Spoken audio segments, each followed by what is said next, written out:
In this episode, I answer, how do I strengthen my legs from home? Should I cut out carbs? How do I improve my gardening strength? And how do I improve my cardiovascular ability if I can't go for a run?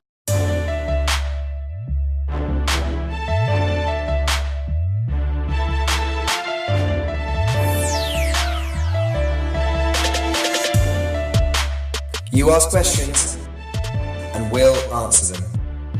This is the Ask DVCC Fit and Active Show.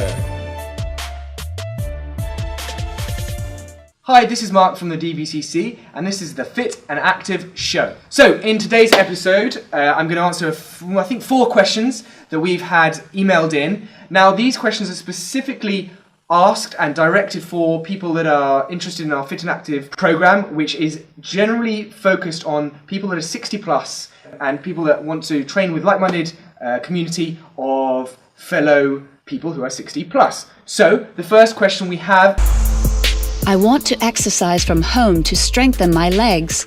What is a good exercise that I can do without equipment?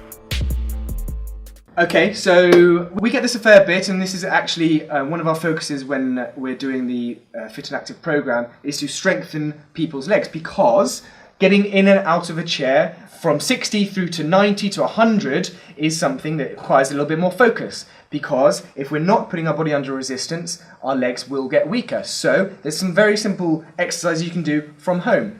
Pretty much, you're sitting in a chair, you want to make sure that your feet are flat on the floor, and all you're going to do is push through your heels and try and stand up. You're going to push through your heels and you're going to stand up and then sit down. If you have to, if you find that a struggle, you've got an armchair, you can push off your arms to make it a little bit easier for yourself. But what you're going to try and do is, under gradual tension, do that between 10 and 12 repetitions, so 10 and 12 times, up and down on the chair, pushing through your heels, not on your toes, through your heels. And you want to repeat that about 4 times. It may seem a bit silly, and it may seem, well, I do that in the day, I do that 20 times in a day. However, doing this for a structured period of time and doing it regularly, every day, at least every other day, will really improve your strength in your lower body and help you in just normal everyday life. Rose says, I heard about cutting out carbs for weight loss. Do I need to do this? So, cutting out carbs and the whole low-carb diet can become a bit of a fad, and it's an easy fad to jump on the bandwagon of.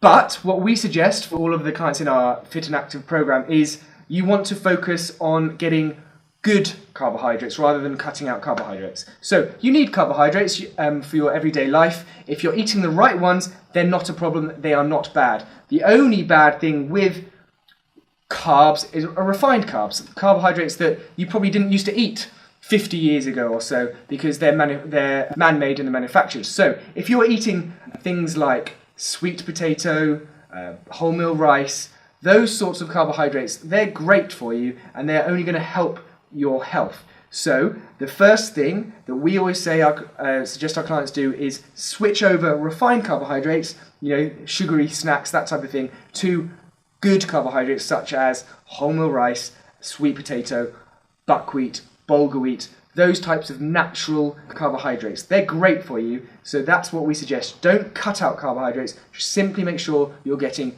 good carbohydrates. Then, further down the line, if someone's done that and they're still wanting to lose more body fat, or they're not feeling how they want to feel, then you can focus on different things like reducing those but maybe increasing fat. But the main crux of it is make sure you're getting good single ingredient carbohydrates. Hope that answers your question, Rose. John asks, I can't run anymore as my knees are too sore. What can I do to improve my cardiovascular health? Okay, John, so this is quite common because even just everyday life, your knees take a battering. Even if you're not doing any sports or haven't done any sports in the past, they still take a battering. But cardiovascular is quite an interesting term anyway, because often we associate going for a run with I'm doing cardio. But all it basically means is you're putting your heart under a bit of stress, a certain amount of stress. So you can do that doing various different activities that don't cause strain on your knees. The obvious one is you use things like cross trainers, rowers, other obvious cardiovascular machines to get the same effect. But actually, what we do a lot with our fit and active clients is cardiovascular work while under resistance. So you can use medicine balls, Swiss balls, dumbbells, lots of different activities that actually create a cardiovascular effect. So you don't have to go out for a run to increase your cardio. There's plenty of things you can do, and we've got plenty of videos that you've probably seen on our YouTube channel, on Facebook, in our emails that show you what you can do at home and also what you can do in a normal gym, as well as the centres to increase your cardiovascular. So don't think that you need to go for a run just to improve your cardio activity. All right, hopefully that answers that one. Jill asked, what exercises do you suggest I do to make gardening easier? So, Jill, my mother is a keen gardener, so I know, actually she's 64 or so, and she trains at our centres. So what you can do is a lot of resistance work. So I've shown a few exercises in this video already, getting in and out of a chair. That is a regression of a normal squat. If you're able to, you can do normal squats, which will really help strengthen your legs. When you're gardening, you're in a bent knee position, and it's often people find that their lower backs are quite tired, quite sore. So if you do some prone, what are they called? Prone raises, which will improve your lower back, and we'll hopefully have the video of us demonstrating somewhere on here. That can really strengthen your lower back, but also strengthening your bum is very, very important. So glute bridges, which again, hopefully we'll be showing in the corner, are very, very important. But generally, putting your body under tension specifically will improve your strength, and that will aid your gardening. So just gardening more isn't going to necessarily make you feel better and make it easier for you. You do want to go under a structured resistance program, and obviously under instruction. That will help you, and that will aid your gardening, aid everyday life, make you stronger, but it will make gardening seem a lot easier. That's 4 questions. Now, at the end of every Ask DVCC, we ask a question of the day.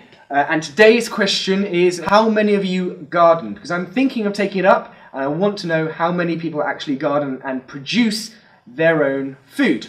Something I'll be looking into, and I'm keen to hear if you do it. Comment in the box below. So, this is Mark from the DVCC. Bye-bye.